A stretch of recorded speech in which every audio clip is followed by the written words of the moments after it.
actions, actions that take, that ability that we must be what we can be, and we start putting the verb behind patience, the verb behind persistence, and accept the reconciliation. From the very beginning, we're taught, and I'll give you our Oxford English Dictionary, patience can be understood as the ability to accept delay or trouble calmly. It highlights tolerance and allowance. Being patient is when the individual is tolerant and endures pain, suffering, misfortune, and other difficult situations. Being patient is often considered a good quality. Most believe that those who are patient, they reap the best benefits. It's interesting, right? Because inherent in what we're talking about, you can start seeing how patience is an action, it's an ability, it's a superpower of being able to appreciate all that's happening, to acknowledge all that's happening, and to ask for more. To understand patience is an extremely aggressive behavior is hard for us to understand, because we immediately, when we talk about aggressive behavior, we start to think about persistence. How does the dictionary there? Perseverance and persistence refers to continuing in spite of difficulty and lack of success. So one is the ability to accept difficulty and lack of success, and the other is continuing in spite of it. I'm here to tell you that they're both the same thing. In order to continue in spite of the difficulty or lack of success, you need to be able to have the ability to accept, appreciate is acceptance, appreciate and acknowledge the trouble itself, so you can continue in spite. Are you starting to see the nuance of how patience and persistence work together and reconcile with other in order to effectuate what you want in a rapid and accurate manner? This highlights, even in the face of repeated failures, that an individual continues in the course of action to be persistent and perseverant in spite of all the difficulties.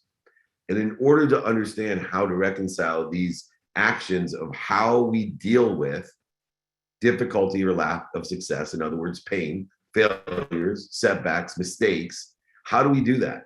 Well, we have to understand that this difference in definitions allow us to create action that are reconciled with each other.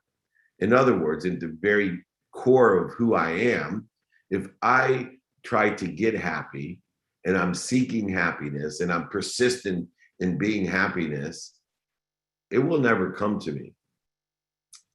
But if I'm persistent and patient, that I know how to handle the ability to handle the lack of success, the lack of happiness, and I'm continue on in spite of that lack of happiness, then I'm capable of rapidly and accurately getting that happiness, because what I'm doing is acknowledging that I am already happy, and I'm just figuring out what I am doing through patience and persistence in order to interfere with that happiness. Think about that for a minute. So if I'm already happy and I'm doing everything that I can to go get happy, I'll never get it. If I'm happy and I'm just trying to figure out the times in which I'm not happy, what I'm doing to interfere with that happiness, and utilizing patience as an ability to understand that interference, and persistence as the ability to continue on. Now you can start to see these superpowers are like Batman and Robin, right? They are completely aligned, reconciled, and synergistic with each other.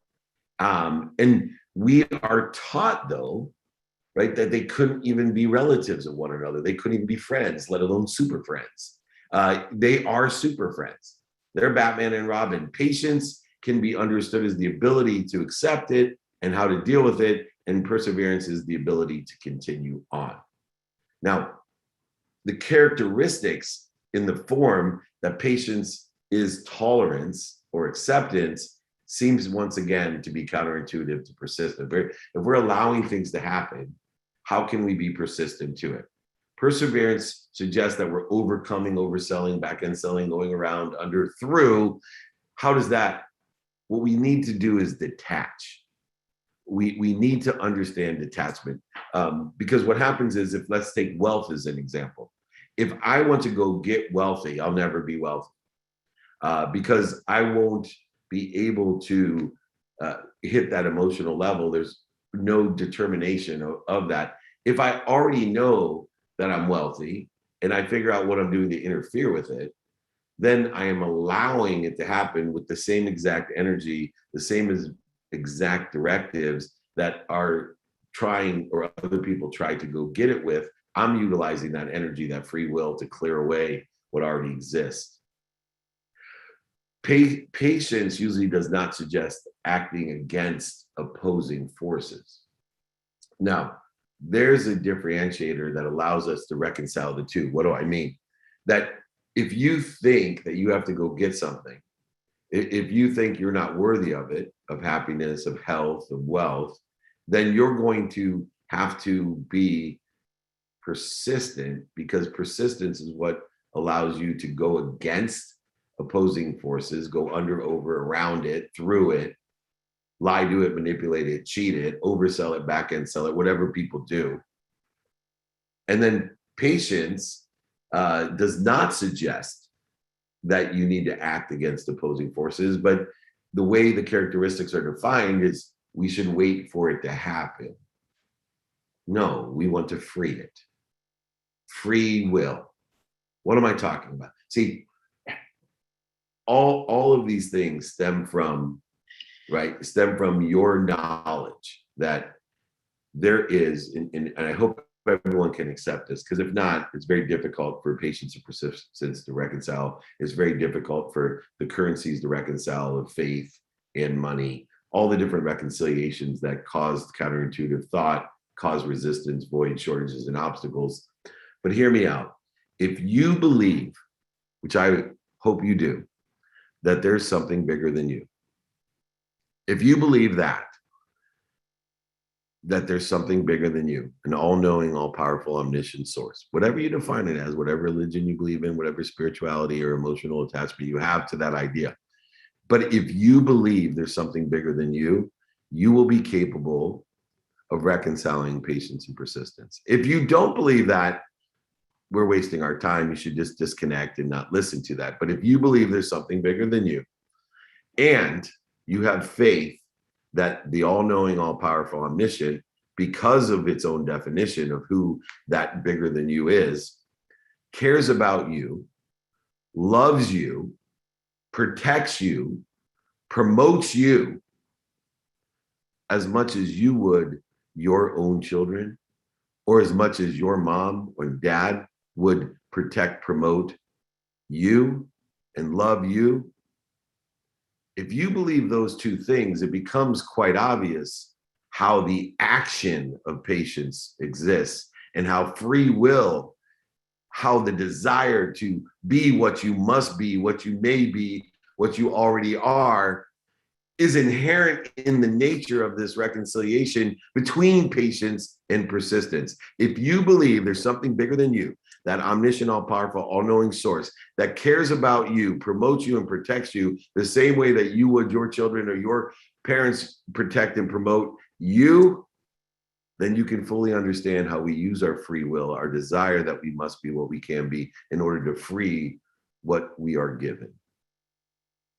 We free what we're given by utilizing what is defined as patience as an action to understand the pain, setbacks, failures that we experience in order to learn lessons. And we utilize persistence and perseverance in order to carry on. These are the Batman and the Robin. These are the super friends. Patience and persistence are the super friends of you and what you already are, connected to and through something bigger than you that cares about you as much as you care about your children, as much as a parent cares about their child. It promotes you, it protects you, allowing you. It's the same as if, when we're looking at patience itself, persistence is being able to continue on. Now you can see how it's super buddy there. Patience allows you to carry on. Uh, but you wouldn't want to carry on with as much vigor or faith if you didn't believe that you were being promoted and protected. That pain itself is an indicator that's moving you to a better place. So, for example, I'll give you an analogy. When I was 3 years old, there was a campfire, and we were camping in the mountains. And I went at 3 years old to reach my hand into that campfire because it looked so enticing. It looked like where I wanted to be. It was warm and colorful and cool, and I wanted to reach out and touch it. And my mom slapped the back of my hand and screamed at me. Now, my mom's a second grade teacher. She treats everybody like a second grader. She's the kindest, nicest. She's too nice. And I've never been hit by her before. And I freaked out. I'm like, why are you punishing me? I'm crying. I'm hurt. You know why she was. She was protecting me and promoting me to put me to a better place, a better position, or make my situation better. Once you have faith that there's something bigger than you, and that which is bigger than you cares about you as much as my mom cared about me, then it's easy to understand patience as an action to handle, understand, learn from all the difficulties and setbacks, failures, and mistakes and pain that we experience in our journey in order to put ourselves and promote ourselves and protect ourselves. It's easy to do that. And then you can see how patience, as the ability to understand and learn from the pain, setbacks, and failures, becomes a super friend of persistence. It's actually a catalyst to continuing on. Because, of course, you're going to want better. You're not going to create all the ego-based emotions that are in there. Struggles now become exciting ways to expand, grow, and accelerate, to find our higher self that we're pursuing, the potential that we've been given by something bigger in us that promotes and protects us. Persistent becomes not an obstinate continuance, but an excitable, positive, accelerated, inspirational journey. Not one of resistance, but one of acceptance through patience, a steadfast in doing something despite the difficulty or delay in achieving its success. There's so many different people that have talked about this in history. One's my favorite entrepreneur, Ray Kroc. One of his favorite sayings in his office in San Diego was press on. Press on with free will to utilize your freeing will. Your freeing will. You're utilizing your will, your desire, in order to free that which is already yours from that which is bigger than you, that protects you and promotes you. Even Calvin Coolidge, our ex-president, said, nothing in the world can take the place of persistence. Talent will not. Nothing is more common than an unsuccessful person with talent. I will tell you that an unsuccessful person, because all of us have talent, is someone that doesn't understand the reconciliation of free will. They do not understand the reconciliation of patience and persistence. They don't understand they already are blank, and what are they doing to interfere with it through the process of patience, to understand what they're doing to interfere with it, which is indicated by pain, setbacks, failures, and mistakes, and then utilizing persistence with the faith that they're going to end up somewhere better despite the difficulty, delay, or pain, setbacks, and failures created there. We need to change the way that we look at things so the things we look at change. We need to apply this idea of time and faith by asking ourselves, in this example, ask yourself, what happens if there's no time? What happens if I detach my emotions of time, that I need to get something done? I have a bill due on this date. I need to graduate by this date. I need to find a job by this. What if I take out time and I use my free will to do my best, learn lessons, and have fun? What if I utilize time in the concept of infinity, knowing that the speed of thought moves far greater than the speed of time? The speed of light is what creates the speed of time, 186,000 miles per second or so, from the time a particle of light leaves the sun and makes it to the earth, which is how we determine our 24 hours a day. something we share on earth with everyone. 24 hours of activity.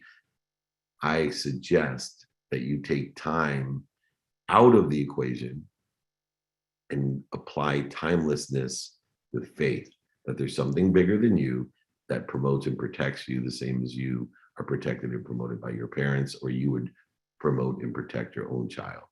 Imagine, the only difference is when we promote and protect our children, we don't know what we don't know. We are ignorant, hopefully humble people, or ignorant, arrogant people that we don't know what we don't know, but pretend like we do. If you believe there's something bigger than you, an omniscient, all powerful, all knowing source that cares about you that much, what can't you do? Why wouldn't you use your free will in order to allow everything that you have and want, in order to facilitate it with what? A desire, a persistent desire, a consistent desire that you must be what you can be, to pursue your potential, to allow you to have the free will to change your mind because of the lessons, the difficulty, the challenges, the voids, the shortages, and obstacles that you face. Being able to allow things to happen rapidly and accurately by shifting the entire paradigm of patience and persistence. No longer are they the antonyms of each other. They're actually synonyms. They're super friends. They're Batman and Robin in life, allowing the Hall of Justice to protect us because it's all knowing. Our level or degree of patience and persistence are determined in our faith with two things. Is there something bigger than me? An omniscient, all powerful, all knowing source. And two, does it care about me as much as I care about my children, or a parent cares about their child? There's only 5 ways to apply this: the reconciliation of everything, faith and time, money and faith itself as a currency, an object of energy that we put into the flow to get what we want, or even patience and persistence. And we have to have it daily. We have to do things consistently in order to have patience and persistence in the pursuit of our potential. If you don't know your what, you will end up quitting. If you don't know what you want each day, and it can change every day, from what? The lessons of patience and persistence that have created the difficulties, pain, shortages, and obstacles that interfere with us and what we already are: happy, healthy, wealthy, even worthy. But if you don't know your what, personally, experientially, giving and receiving wise, you'll end up quitting. The only time you don't get to where you're supposed to be, listen to me, the only time you don't get to where you're supposed to be is when you quit. And then you're where you are or don't want to be. You can either be where you're supposed to be or where you don't want to be. All determined upon those two things. If you believe there's something all-knowing, all-powerful, bigger than you, that cares about you as much as a parent cares about the child, then you'll understand. You'll be able to continue on to where you're supposed to be, not where you don't want to be. Not where you want to be and where you don't want to be, where you're supposed to be. You see the nuance between believing there's an all-knowing, all-powerful, omniscient source that cares about you as much as a parent cares about his child, protects as much as a parent protects his child, promotes as much as a parent promotes his child. Do you see the nuance difference between where I want to be and I don't want to be, compared to where I'm supposed to be and where I don't want to be? That's why you need to know your what. The second is know your who. Not only who protects and promotes us as someone of who we can help, but also who can help us. And we can allow that to happen by appreciating what we have, acknowledging, acquiring the knowledge we have by giving it away to others, but also asking for help to fill the larger void vessel that has been promoted within us by the omniscient, all-powerful, all-knowing source, something bigger than us that cares about us as much as our parent cares about a child. And if you know your what and know your who, now we get into the strategy and discipline of knowing how to get it done. And this is where time and faith need to be reconciled, where you can live between limitlessness and infinity, understand that you're given 24 hours of activity, but it's how we utilize the 24 hours of activity, in which realm, a realm of thoughtfulness or a realm of ego. Are we utilizing a lens of productivity to see how much value we can provide with those activities, activities we have planned, activities we don't have planned, even our sleep, or activity we get paid for, and activity we don't get paid for, right? I don't believe in work. And these 5 daily practices of knowing your what, who, and how, to understand the lens of productivity, to understand the lens of accessibility, accessibility of how accessible we are to that source of omniscient, all powerful, and all knowing being that cares about us as much as a parent cares about their child. How accessible are we to everyone else that surrounds us? And how are we accessing, allowing what we want from the great source and from others? Accessibility is a second lens that's necessary in order to be not only productive, but accessible. And finally, of course, the lens of gratitude. The lens of gratitude is always regulated by the great chain of feeding to understand, is it worth finding the light, the love, and the lessons? Is it worth utilizing my free will to clear the interference between me and the omniscient for this reason, or between me and other people for this reason? Is it worth it? Because 80% of our time is spent with people that bleed us. We want to make sure that we're utilizing our attention and intention and our coincidences with what we want or where we're supposed to be, not where we don't want to be or what we don't want. We are faithful in the respect that we are exactly where we're supposed to be, at the right place at the perfect time living within the realm of limitlessness, which allows us to utilize the power of 64, which allows us to be more productive, accessible, gracious, allows us to be more efficient, effective, and statistically successful. If anybody wants the power of 64, if you want to learn how to live 8 days of productivity in one day, 56 days of productivity in 1 week, if you want to know how I made $1 million 9 months out of law school by beating people with time and faith, just email me. I'll give you that. The power of 64, I'll give you my book. It's right in there. David@dmeltzer.com. I will sign my book, send it to you. I'll circle the power of 64 for you so you can find it, or just send you the exercise. Just all you have to do is ask for help. You have to have faith of the omniscient, all-knowing, something bigger than you that cares about you as much as a parent cares about its child, promotes and protects it as well. And if you know your what, your who, your how, then you will know your now. You'll now have a firm foundation in order to have faith and utilize time efficiently, effectively, with statistical success in order to prioritize what's important to you. Reconciling patience and persistence is the ability to understand that which is creating resistance in your life, that which is creating difficulty, void, shortages, and obstacles, and not only understand it, but continue to pursue it through patience and persistence, which are reconciled as super friends, Batman and Robin.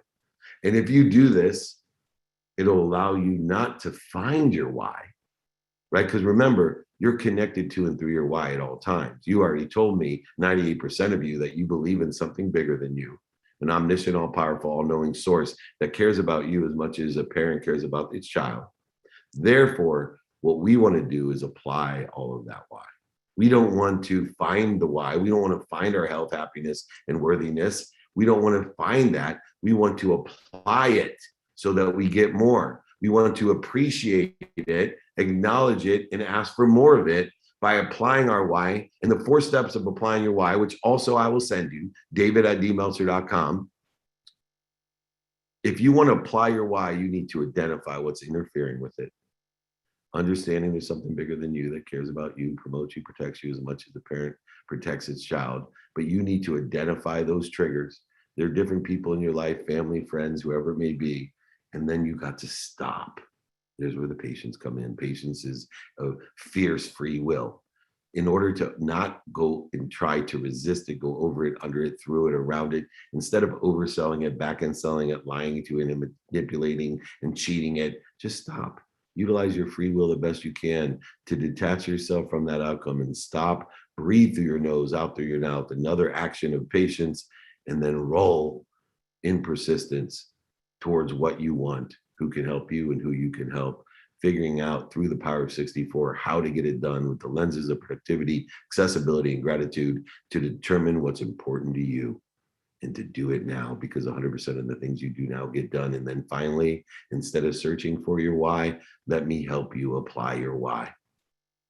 Just reach out to me, david@dmeltzer.com. I'll send you the exercise in the Super Friends of Robin and Batman, the patience versus persistence. You will have all of that in my book. I will sign it, ebook, audiobook if you'd rather. I will send it to you. I'll pay for the book and shipping. Don't worry, there is no cost to you. This is about empowering you, celebrating you, and elevating you to happiness, health, wealth, and worthiness. I appreciate it. We got tons of questions in here. So I'm looking forward both on Clubhouse, IG, on this webinar with over 50,000 people registered. I can't believe over 21 years we've aggregated such a huge audience. I'm going to take a question online, and I'm going to bring up my first guest, Frank Villa. You're going to be coming up to ask me a question. Let me just start out. Here we go. What do you mean when you say open minds, open hearts, and open hands? For me, what I mean is that we surround ourselves with the right people, the right ideas, and that by utilizing open-ended questions and by leading people with directives, with closed-ended questions, we can determine if they have an open mind. See, an open mind is willing to either find someone to help us or help us themselves. And if we do that, we can aggregate, accelerate, and compound our network, our collective consciousness, in order to help us get our what, or who, or how, or now, right? So what I mean by an open mind is utilizing open-ended and closed-ended questions, determine if somebody's willing to help us or find someone to help us. And if they are, they have surrounded themselves with other people like that with open hearts. And guess what? A person with an open heart and an open mind have open hands, meaning not only can you help them, but they can help you. And so that duality, that relationship, that collective consciousness is, to me, a pinnacle necessity of who I surround myself with. I already know I'm connected to what? An omniscient, all-powerful, all-knowing source bigger than me, that promotes me, protects me, cares about me as much as a parent cares about their child. But moreover, the idea of an open mind, open heart, and open hands is, who am I allowing this to come through? Who am I surrounding myself in the spectrum of time, in the reality of the activity I get paid for, don't get paid for, in the reality of the 24 hours of activity of sharing my life on this earth with other people? I want to share my life with open mind, open hearts, and open hands. I have that open-ended question guide. Once again, david@dmeltzer.com. Happy to share that as well. Okay, first up, Frank Villa. Good morning, David. Good morning, Jake. First of all, let me start off with thank you. And I just wanted to correct you guys real quick with my last name. It's pronounced Villa. Oh, yes. I'm the name butcher. Hola, ¿qué pasa? ¿Por qué no comes la comida de Frank Villa? Mucho gusto. David, wow, what a powerful speech. I loved it. You hit the nail on the head as always. You must have been a former carpenter or a master builder. Like Jesus was a carpenter.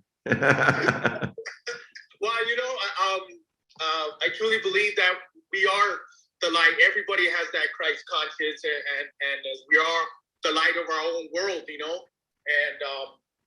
with that being said, my question really is, how does one use their fear as a motivating or a driving force instead of a deterrent? Yeah. So I think first, distinguishing fear is the key component, Frank. What I mean by that is fear is a great motivator. And a motivator is something that will get you up, get you back up, get you started, and get you back started. But it's not an inspirational tool. See, an inspirational tool is a long-term tool, a guide that allows us to get us there. It is the fuel. The fuel, inspiration is the fuel to the reconciliation of patience and persistence, to deal with and understand and learn from the pain, setbacks, failures, mistakes that we experience, and utilizing patience as well with persistence to continue on. That idea of continue on is through inspiration. Motivation will get you up, get you back up. See, fear is a soul sucker. And so it's not going to allow us energetically to get there. It will get us up, but inspiration will get us there. So when you can utilize the 5 daily practices after you utilize, see, that fear, when we identify that fear, okay, I'm motivated now, I'm up, I'm ready to go. But that's fear-based. That's not going to get me. Now I'm going to stop, drop, and roll. I'm going to think about what I want, who I can help, who can help me, how best to get it done, utilizing the power of 64, productivity, accessibility, and gratitude, in prioritizing what's most important to me and applying my why. That will get me there with the reconciliation of patience and persistence. But motivation, I got to get up sometimes. When I don't feel like it, I got to get up. Fear is a motivator, recognize it, but do not try to utilize it as an inspirational tool to get you there. Does that sound fair? Oh yeah, definitely. And I just went through a process like that. It's like I was trying to do way too much, scared of relaxing, all this. I gave myself a hernia because I was being too physical at 44 and other things. But what I noticed was that once I even stopped going to your trainings, I stopped going to everybody's training, even Carmichael's, just because I was just doing too much. And what I noticed was art has been a lifesaver. It allows me to focus. It allows me to really flow. And once I got back into that flow, here I am. I feel better. It's not a fear based. It's more of acknowledging, allowing my calling. You got it. Thank you. Thank you for being an inspiration and living to and through us. And just glad to have you back, Frank, and glad you're doing well. Frank Villa, my dear friend, thank you for joining us. All right, we'll take another question online, and then we'll take a question from Blaine after that. Question here online. Just downloaded your Finder's Free Agreement template. How do I use it? It's funny you ask, because a lot of people are asking me that. So I believe that we should establish relationships, searchable documentation that acknowledges how we can help each other and derive revenue from that, a mutual agreement that is mutually beneficial. And so I created a finder's fee agreement that says, I call it an overlap agreement. In the overlap of my normal day, if I find someone that needs you as a dentist, I will refer them to you. You will pay me for that or give me a credit towards my dentistry. And if you give me a speaking engagement, a podcast, or whatever it is, I will also pay you as well for the value that I receive. And I make it searchable and I utilize it. But how do we use the finder's fee template that I've given?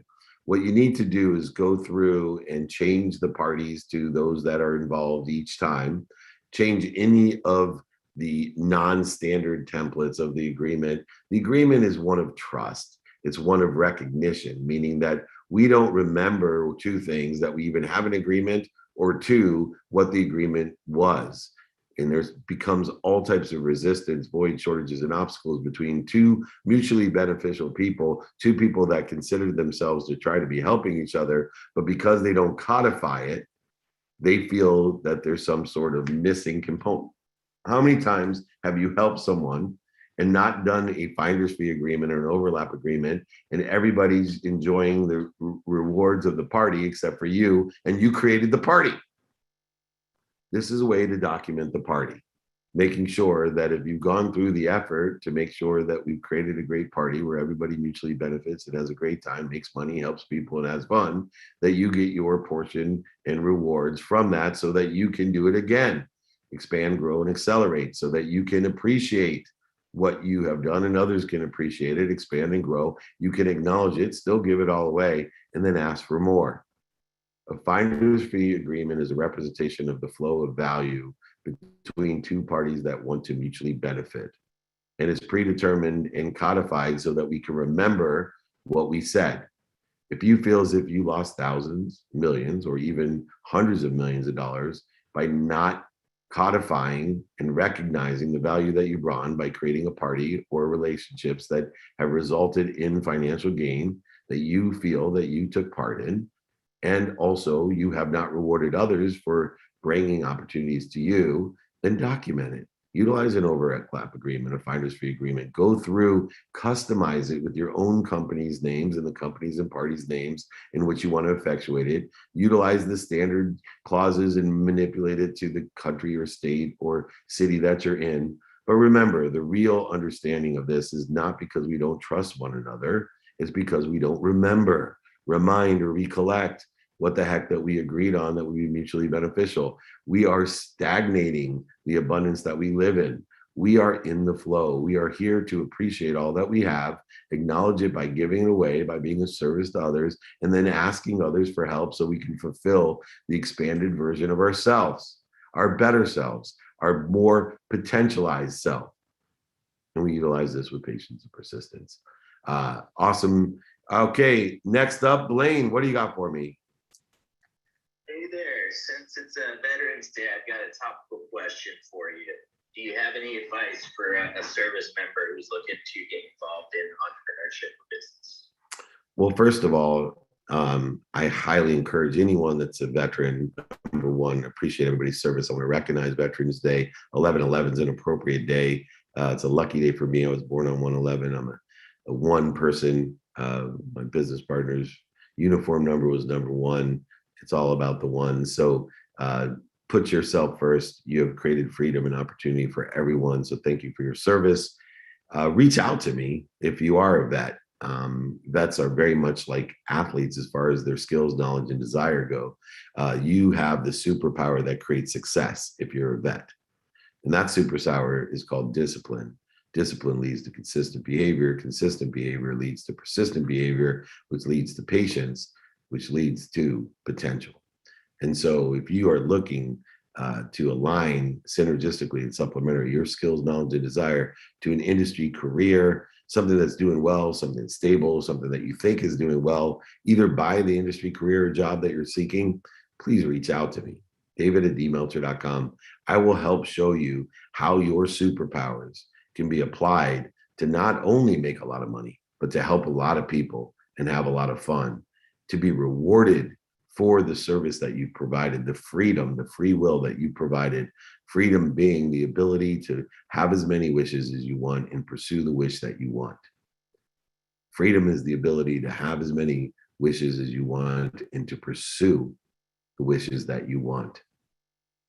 That is freedom. And I appreciate the freedom that you provide. I appreciate the question to all the vets. We honor you here on Veterans Day, 11/11 to everybody. I'm a 1/11 guy, born on January 11th at 1/11. And I know I'll live and surpass 1/11 here. Please, everyone, support our vets. And moreover, let's learn about how that desire that you must be what you can be is applicable in the case of this discipline, strategy, and awareness, the consistent, persistent pursuit of your potential through patience and persistence. Excellent. Thank you for raising our awareness and remembering, recollecting the importance of our freedoms. I'm going to take another question online and then we'll bring up Christina. All righty, here we go. How can people maintain or improve their credibility? First of all, we utilize credibility as a superpower in our relationships. So in order to maintain or improve it, we have to practice integrity.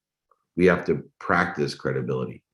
We have to review, reflect, and acknowledge where we can get better, where things can be even taken out of a credible statement by being taken out of a situation or an experience. We have to also incorporate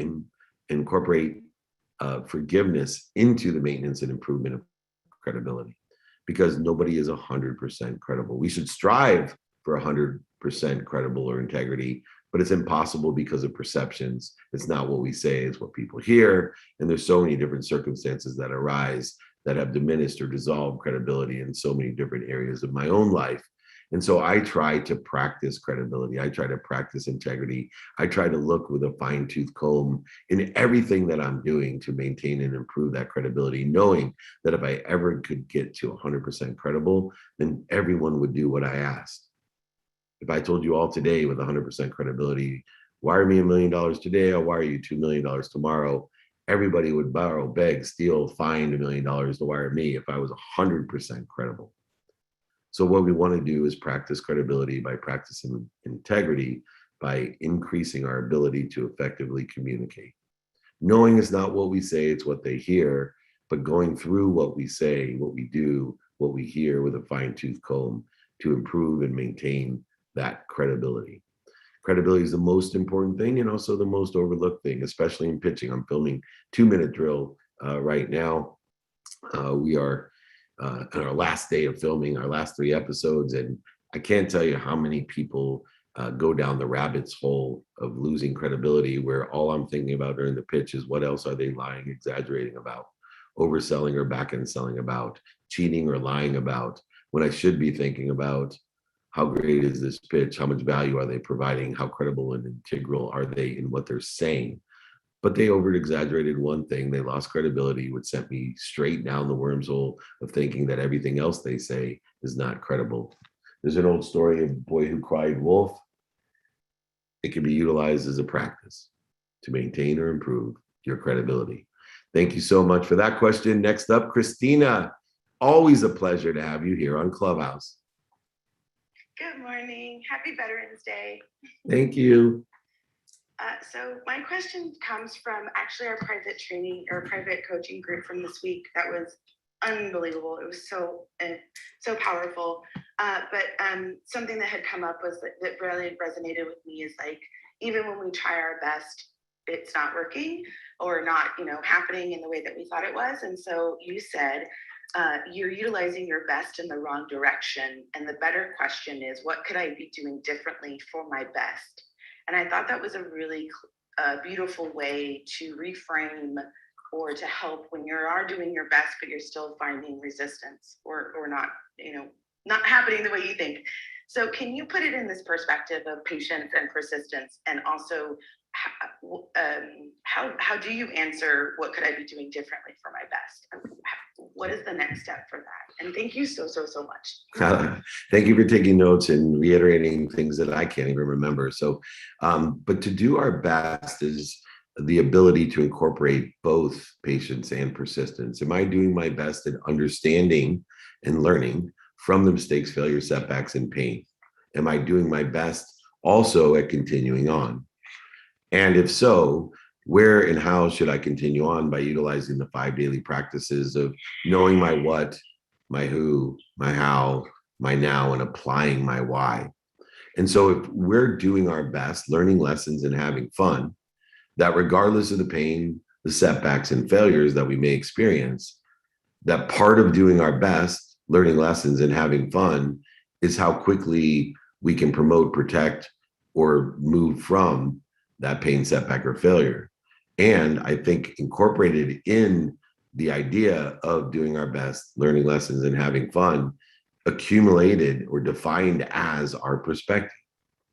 My perspective is defined by my effort of pursuing my potential and enjoying the consistent, persistent pursuit of that potential, which I define as doing my best.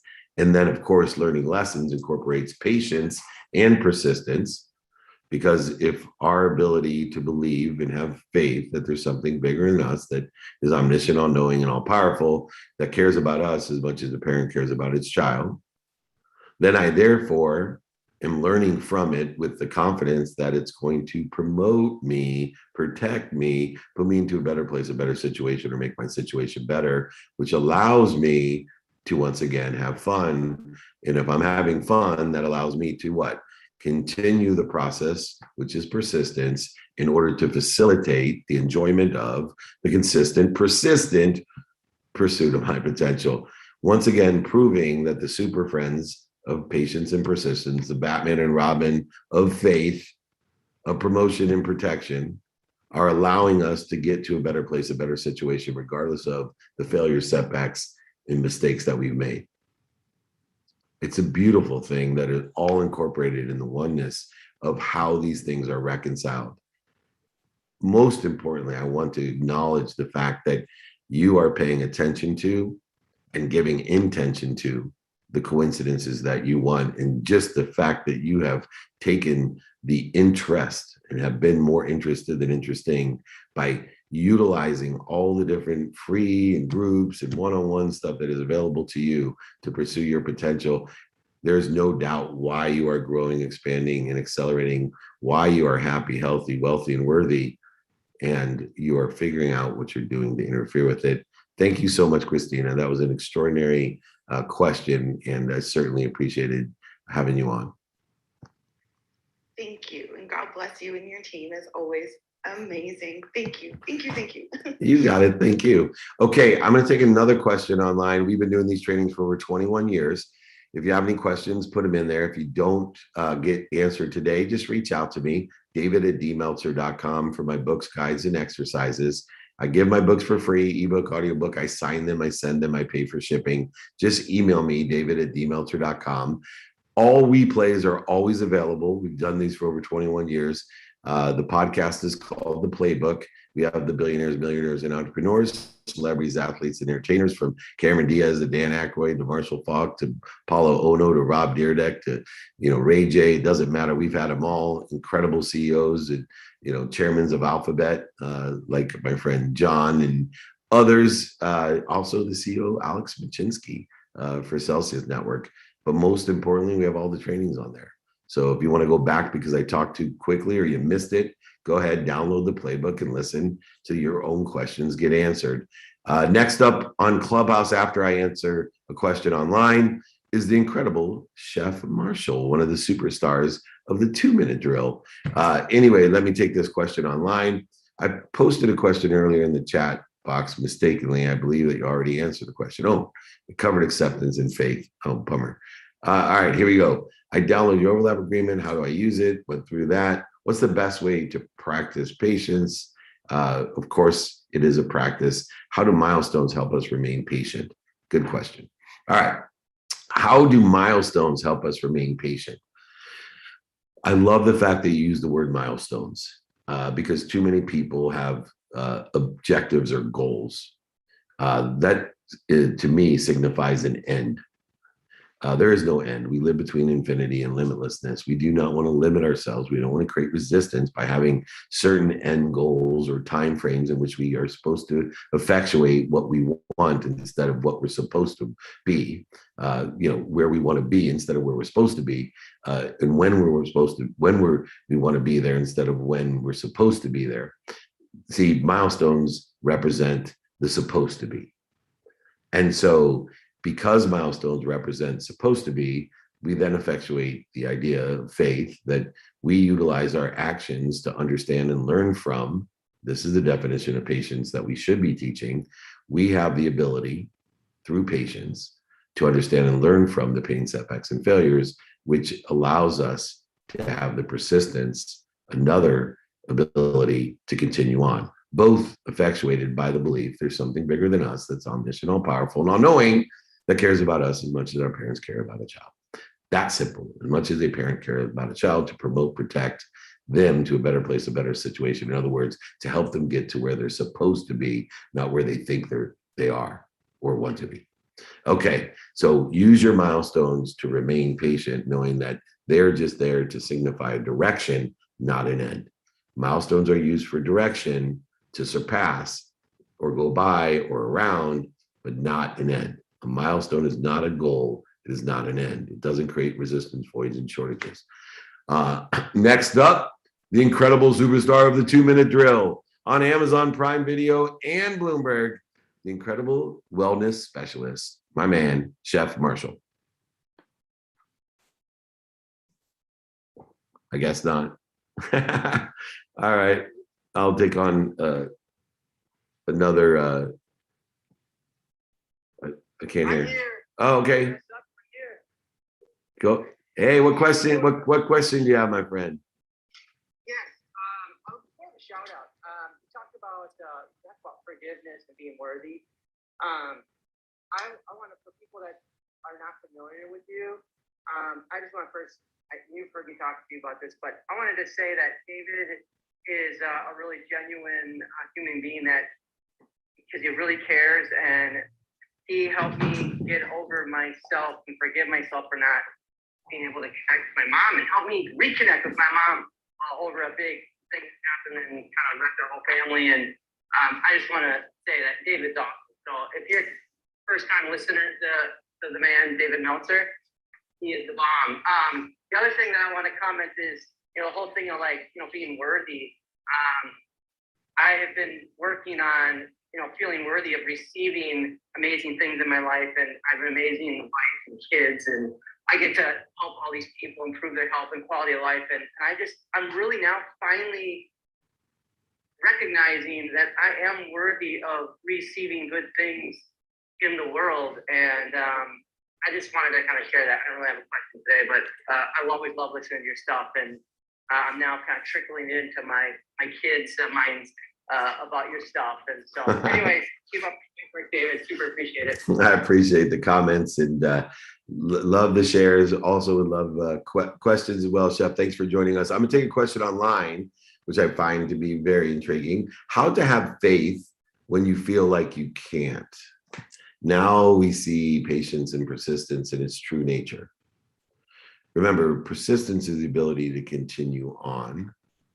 And in order to believe or have faith, when you feel like you can't, you have to remember, and recollect what you're connected to and through. See, once you remind, recollect, and remember, all utilizing or defining themselves as connecting to and through.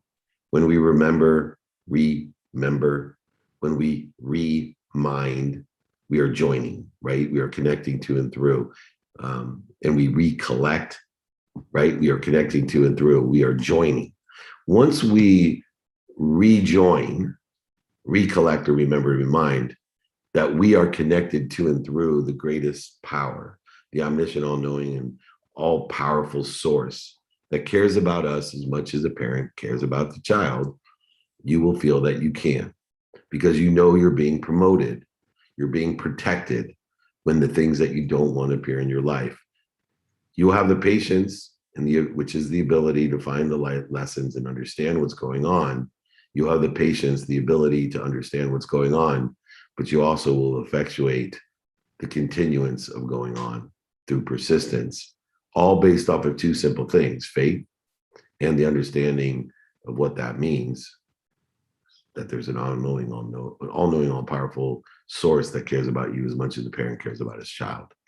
This is the way that you continue on when you think you can't, is take a step back, stop, drop, and roll, and understand, utilizing patience, the ability to understand and learn lessons of what you're connected to and through, and how what you're connected to and through cares about you, promotes you, and protects you.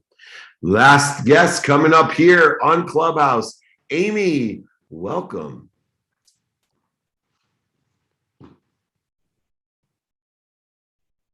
Hi. Hi. I didn't realize I was going to get called on next. Oh, I'm sorry. Oh, no. Hey, David, really great to see you here today. And I'm so glad that I had the opportunity to hear some of the wonderful wisdom that you share with all of us. And you know what, I remember something that I had heard in one of your video trainings. We were talking about that it's not our why, that it's like, what do you want to achieve out of something, and not like, why are you doing this? Remember what your point of what you're trying to achieve is.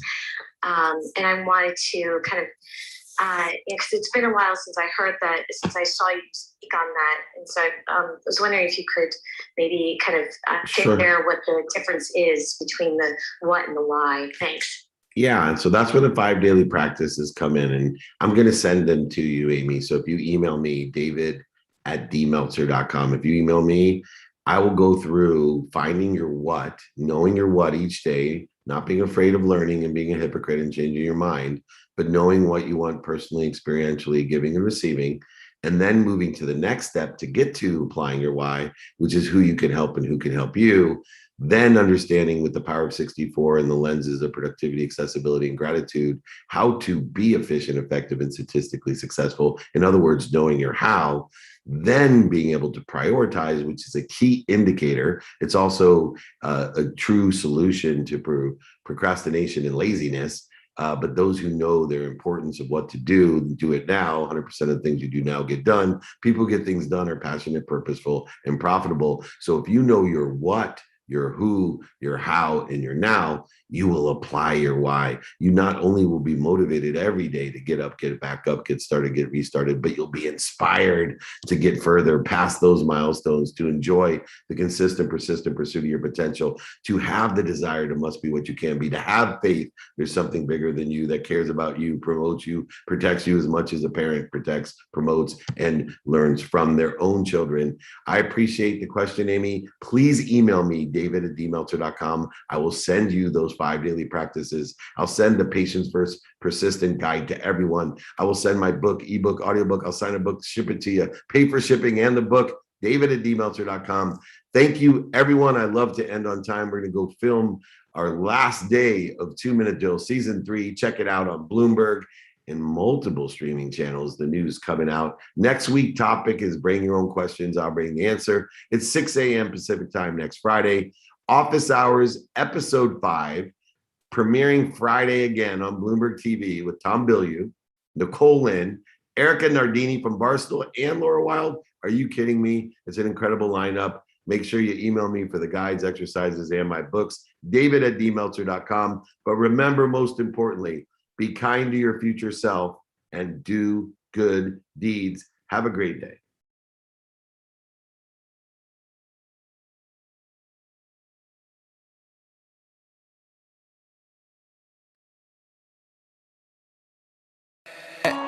Hey, I'm on vacation every single